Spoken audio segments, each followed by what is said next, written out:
The effect of COVID-19 on restaurants and fast food businesses across the country has been staggering.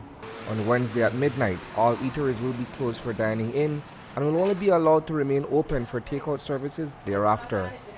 Since confirmation of the first case of coronavirus in Belize on March 23rd, restaurants have all but been abandoned. As of yesterday, we have completely seen a standstill. I think after the first case was announced, which we knew was going to happen, it was just a matter of time.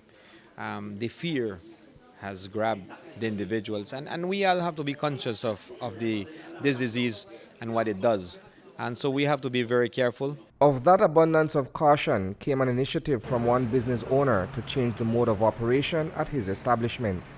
Abdul Ahmad, proprietor of Terminal Deck, has since decided that for the duration of the coronavirus threat, he will no longer be allowing patrons to enter and wait for their orders.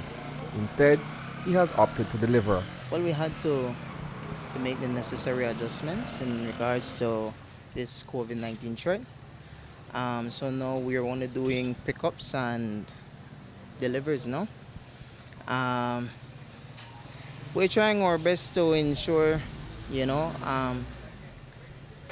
safety of our staff, as well as when it comes to the safety of our customers.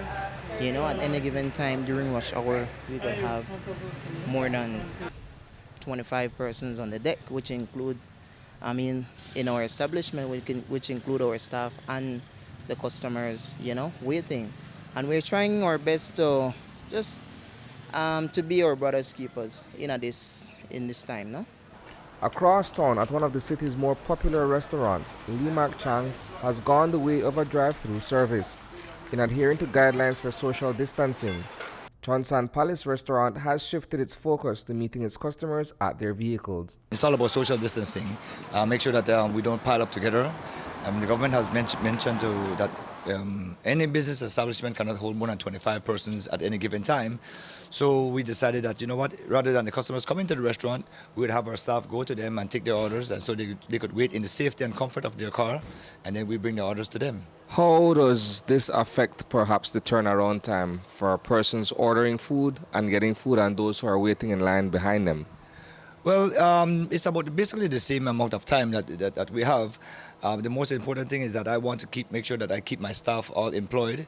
I want to make sure that they take home their wages every end of the week so that they could also provide for their families. So for me, it's more of making sure that they have something to do. While curbside service works just fine on Kelly Street, things are considerably different here at the Biltmore. Delivery was never part of the services being offered, and General Manager Ted Tejada foresees that in the days ahead, dire straits will lead to an increase in crime and violence, and delivery men won't be exempt. Honestly, we have never been in that business, and honestly, we do not consider that for my staff. We understand that these curfews that's going to be taking place in the entire country, it puts our staff sometimes in danger. I wouldn't want to send any of my staff in some of these areas where I know, give it another 3 weeks, Isani, without employment. There will be crises, there will be desperations in different areas of the country of Belize. And so I wouldn't want to put any of my staff in line of danger. Notwithstanding these new measures, the food business continues to take a serious hit. That was quite evident yesterday, right? Definitely there was a drop in sales, a significant drop in sales. Since the month of March, we've seen a steady decline, and then all of a sudden last week you saw a deep slope coming down. Business has definitely been terrible.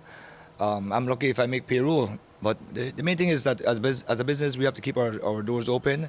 We have to make sure that the community knows that we are here, and we would always be here to make sure that we service them in times of need.